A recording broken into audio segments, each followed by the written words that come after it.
बेतलहम के पास पहाड़ी पर कुछ चरवाहे अपनी भेड़ों की रखवाली कर रहे थे। तभी अचानक आसमान रोशनी से भर गया और एक फरिश्ता उतरा। फरिश्ते ने घोषणा की, आज तुम्हारे लिए एक उद्धारकर्ता का जन्म हुआ है, यीशु। बहुत साल पहले जूदिया नाम के एक छोटे से देश में मैरी नाम की एक जवान और ईमानदार लड़की रहती थी। मैरी शांत स्वभाव की, सीधी सादी और सच्चाई में विश्वास रखने वाली लड़की थी। उसकी शादी एक ईमानदार बढ़ई जोसेफ से होने वाली थी। दोनों अपनी साधारण सी जिंदगी में खुश थे। एक रात मैरी घर में अकेली बैठी थी। अचानक कमरे में एक तेज उजाला फैल गया, जैसे आसमान की रोशनी धरती पर उतर आई हो। उस उजाले के बीच एक फरिश्ता खड़ा था। मैरी डर गई, लेकिन फरिश्ते ने नम्रता से कहा, मैरी डरो मत, परमेश्वर ने तुम्हें चुना है। तुम एक बहुत खास बच्चे को जन्म दोगी। उसका नाम यीशु होगा। वह दुनिया को प्यार और शांति देगा। मैरी आश्चर्य में पड़ गई, लेकिन वह शांत होकर बोली, मैं परमेश्वर की दासी हूं। जैसा आप कह रहे हैं, मैं उसे स्वीकार करती हूं।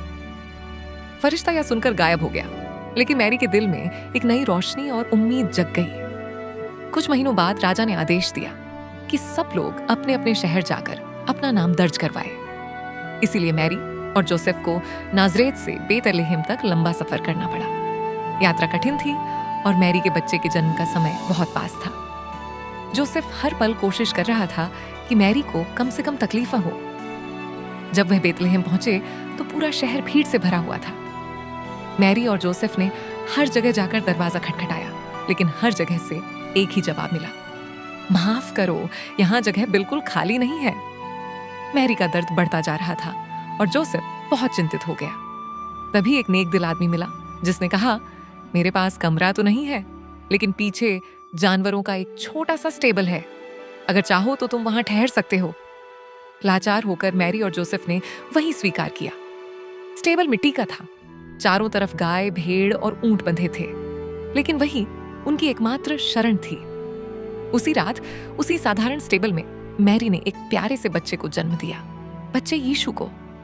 मैरी ने उसे कपड़े में लपेटकर एक छोटी सी चरनी में लिटा दिया। बेतलहम के पास पहाड़ी पर कुछ चरवाहे अपनी भेड़ों की रखवाली कर रहे थे। तभी अचानक आसमान रोशनी से भर गया और एक फरिश्ता उतरा। फरिश्ते ने घोषणा की, आज तुम्हारे लिए एक उद्धारकर्ता का जन्म हुआ है, यीशु। तुम उसे बेतलहम के एक स्टेबल में पाओगे। चरवाहे तुरंत स्टेबल की ओर दौड़े।